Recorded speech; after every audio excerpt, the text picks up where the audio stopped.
أنا أسيب لكن ما تسابش.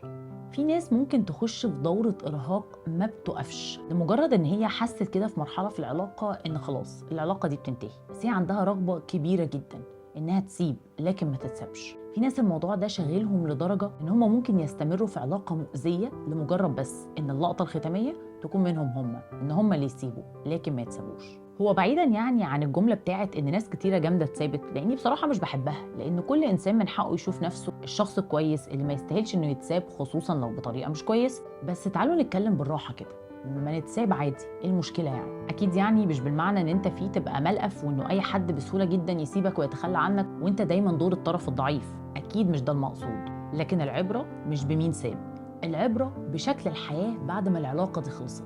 النقطة الفيصلية احنا هنحكي عن الموضوع ازاي، هنقول انه سابني، ايه المشكلة؟ المهم بقى وانا بحكي عاملة ازاي؟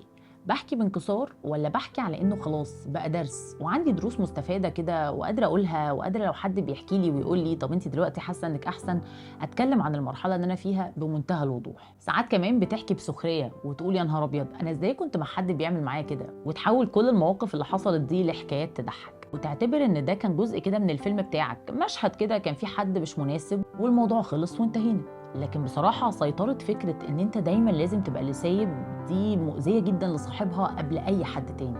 عادي يا جماعة جدا ان احنا نتساب، لانه اكيد برضه في وقت من الاوقات انت اللي ممكن تكون سبت حد. الحياة مش ماتش للدرجات دي يعني مين فينا اللي ساب ومين اللي اتساب. الفكرة كلها احنا بعد ما مرينا بالتجارب بقينا نسخة من شخصياتنا عاملة ازاي. الكلام ده دلوقتي لو جه كده ونور لك لمبه ده يبقى شيء كويس جدا، ولو حسيت ان في حد تاني ممكن يفرق معاك الكلام ده يا ريت جدا تعمله منشن في الكومنتات.